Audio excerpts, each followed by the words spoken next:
So we would like all of the Gen Chem instructors, as a matter of just general common practice, to hide this files menu here.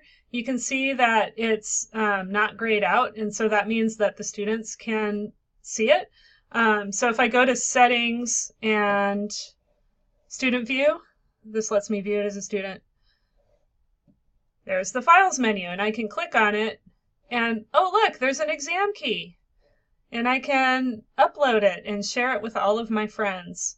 And so that's going to take a while loading. So I'll just go ahead and close that. But we want to avoid that scenario happening. So we're going to leave student view, and I'll show you how to hide that menu.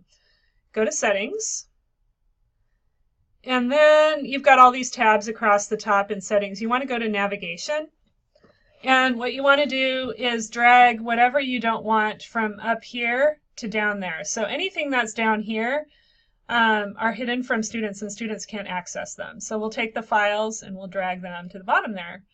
At the same time, I'm going to go ahead and hide some other stuff too that will just kind of simplify things for students. I don't like my Canvas courses to be too cluttered with options to the left.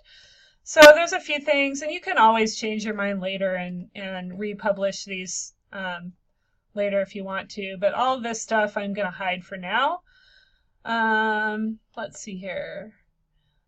And modules, I did some fooling around with this before I recorded this video, but modules is usually at the bottom. I kind of like to put it closer to the top because that's how I organize my courses, around modules. So let's save this. And now you can see that the files menu is grayed out. And if I go to settings and student view, I will not be able to, that's just not an option for me to click on. So I'll leave student view. What I can do, say I want to publish that exam key later, I can go ahead and publish it in a module. And so I'll make a module, I don't know, keys. Maybe I want all my exam keys to be in their own module, or exam resources or something like that. That's usually what I rename mine, actually.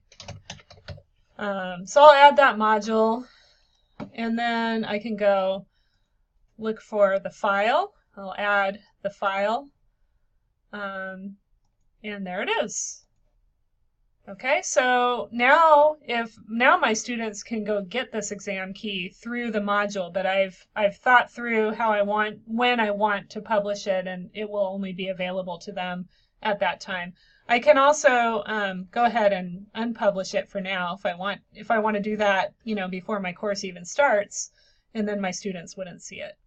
So there's how to use the file menu. Basically, you can think of the file menu as just kind of a grab bag of where all of your files are for your course, whether or not you want your students to see them.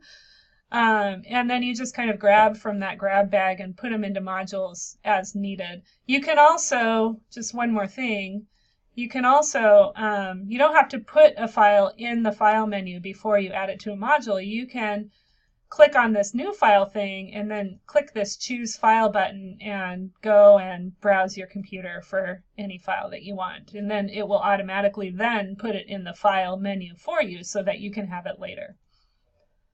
So that's it. At the very minimum, just hide that file menu and you'll be all set.